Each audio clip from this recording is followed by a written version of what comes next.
சில பேர் இருக்காங்க, கும்பிட போனால் குறுக்க வந்து நிற்பாங்க.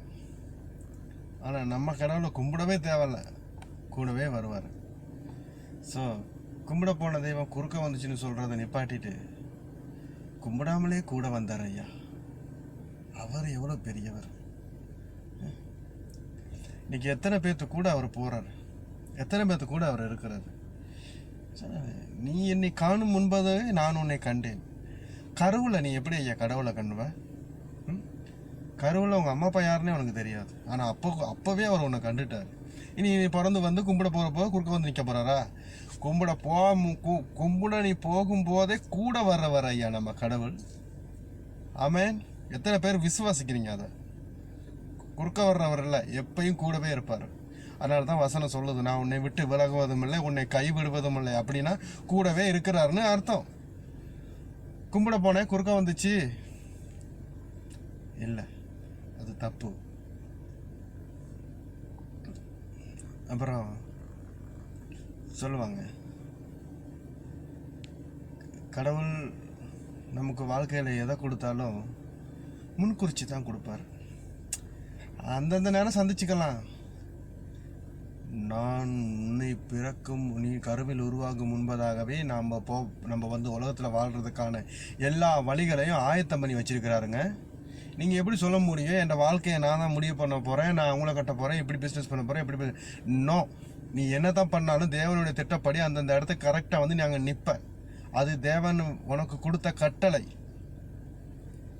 நீ பிறக்கும் முன்பதாகவே உன்னை கடவுள் பரிசுத்தப்படுத்தி தான் பூமியில் இறக்குறாரு.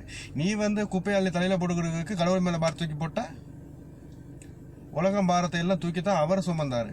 போய்க்கு நீ வந்துட்டு கடவுளை என்ன சோதிக்கிறாரு. நம்ம கடவுள் சோதிக்கிறவர் இல்லைங்க, ஜோதியா நிற்கிறவர், சோதிக்கிறவர் இல்லை. எப்படி? ஜோதியா நமக்காக வழிகளை காட்டி வெளிச்சமாய் முன்னே நிற்கிற ஒரு மனிதன் நம்ம சாயலில் பூமியில் இருந்த ஒரு மனிதன் தனக்கு தெரிஞ்ச எல்லாத்தையும் போதிச்சு தான் உயிரையே கொடுத்துட்டு போனார். அவர் சாவுக்கு நாமளும் ஒரு காரணம்தான். நம்ம பண்ண அட்டூழியத்தினால தான் அவர் மரிச்சார். ஏன்? நம்மளை மீட்கணும். இன்னைக்கு மீட்டுட்டாரு. இன்னைக்கு நிறைய பேர் அவர் சுமந்து போன சிலுவையை நமக்காக அவர் சுமந்து முடிச்சிட்டாரு. இன்னைக்கு அதை வச்சுக்கிட்டு நிறைய பேர் சுமக்கிறேன். என்னத்தை சுமக்கிறேன்? உன் சந்தோஷத்துக்காக வாங்கின கடை ஐயா. கடவுள் சொன்னாரா கடை வாங்கி செய்யணும்? இல்லை, வசனம் சொல்லுது கடன் வாங்காது இருப்பாய் ஆகான்னு. நீ போயிட்டு கடனை வாங்கிட்டு அதுக்கப்புறம் வந்து கடனை வாங்காதிருப்பாயா, கடன் வாங்காதிருப்பா வசனம் சொல்லுதே, கடவுளை நீங்கள் கட்டுங்களே கேட்கணும். ரீசன் கொடு. அவர் அந்த பூமிக்கு வந்தக்கு ஒரு அர்த்தம் இருந்துச்சு. மீட்பை கொண்டு வந்தார், ரட்சிப்பை கொண்டு வந்தார். நீ கடன் வாங்கினதில் என்னத்தை கொண்டு வந்த? சும்மா எல்லாம் பண்ணிட்டு கடவுள் மேலே தூக்கி பாரத்தை போடுறது. அப்படிலாம் பண்ணக்கூடாது. நீ ஊழியம் பொதுவாக செய், தேவனுடைய திட்டப்படி அதுவாக நடக்கும். சுயமாக செஞ்சேன்னு வச்சுக்கோவே, சுட்டுக்கிட்டு போயிடும். ஊழியங்கிற பேரில் அட்டூழியம் பண்ணக்கூடாது. பாவம். ஜனங்களை சொல்லலை, நம்ம தேவன் பாவம்.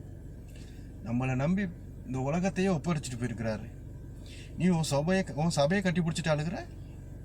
உன் சபை நல்லா இருக்கணும், உன் சபையில் உள்ளவங்க அதை பண்ணணும், இது பண்ணணும், பேர் வரணும், ஏதாச்சும் ஒரு பேரை போட்டு முன்னுக்கு கொண்டு போய் கொடியை பார்த்து வச்சிடணும். ஐயா, உலகத்தையே ஆளை கொடுத்தவர் நீ உன் வீட்டை ஆண்டுக்கிட்டு உன் சபையை ஆண்டுக்கிட்டு உட்காந்துருக்கிற. சமாதானம் வேணும், ஒற்றுமை வேணும், கிறிஸ்துக்குள்ள ஒரு லட்சியம் வேணும். கிறிஸ்தவனாய் நீ வாழ்ந்தா உலகத்தில் உனக்கு சோதனை உண்டு. ஆனால் கிறிஸ்துக்குள் வாழ்ந்தா உலகத்தில் உனக்கு சாதனை தான் உண்டு. கிறிஸ்துவுக்குள் நீ இருந்தா சாதிப்பாய், கிறிஸ்தவனாய் நீ வாழ்ந்தா சோதிப்பாய். உன்னை சோதிக்கப்படும். கிறிஸ்துக்குள் வாழணுங்க. நம்ம கடைசியில் அப்பா கிட்ட தான் போவோம். நம்மளை அப்பா தான் அனுப்புனாரு, அதை மறந்துடக்கூடாது. இடையில வந்து அது வந்துச்சு, இது வந்துச்சு, அவங்க வந்தாங்க, இவங்க வந்தாங்க. நமக்காக ஒருத்தர் இருக்கிறார், நம் ரட்சகர். அவருக்காகத்தான் நம்ம இருக்கிறோம். கர்த்தர் நம்மளை விலை கொடுத்து வாங்கலாங்க, உயிர் கொடுத்து வாங்கியிருக்கிறார். அவருடைய உயிர் நமக்காக கொடுத்துருக்கிறார். எப்பயுமே நம்ம செல்ஃபிஷாகவே இருக்கிறோம். இப்போ அதான் செல்ஃபியும் வந்துச்சு. நம்மளே படம் முடித்து நம்ம அழகு பார்த்துக்குறோம். இல்லை நம்ம இன்னொருத்தர் அழகு படித்து அழகு பார்க்கணும் அப்படிங்கிறது தான் இயற்கை. ஆனால் இப்போ செல்ஃபிஷாகவே மாறிடுச்சு. ஸோ டோன்ட் ட்ரை செல்ஃப் என்ன சொல்கிறது, உங்கள் சுயம் சந்தோஷத்துக்காக தேவனுடைய திட்டத்தை யூஸ் பண்ணாதீங்க. சுய திட்டத்தை தேவனுடைய திட்டமாக மாற்றாதீங்க. நான் சொல்கிறது குற்ற உணர்ச்சிக்காகையோ இல்லை யாரையும் குத்தி காட்டணுங்கிறதுக்காகையோ இல்லை. அது ஓகே, நீங்கள் எப்படி வேணாலும் எடுத்துக்கலாம். நான் தேவனுக்கு உண்மையும் உத்தமமாக இருக்கணும். என்னுடைய ஊழியத்தில்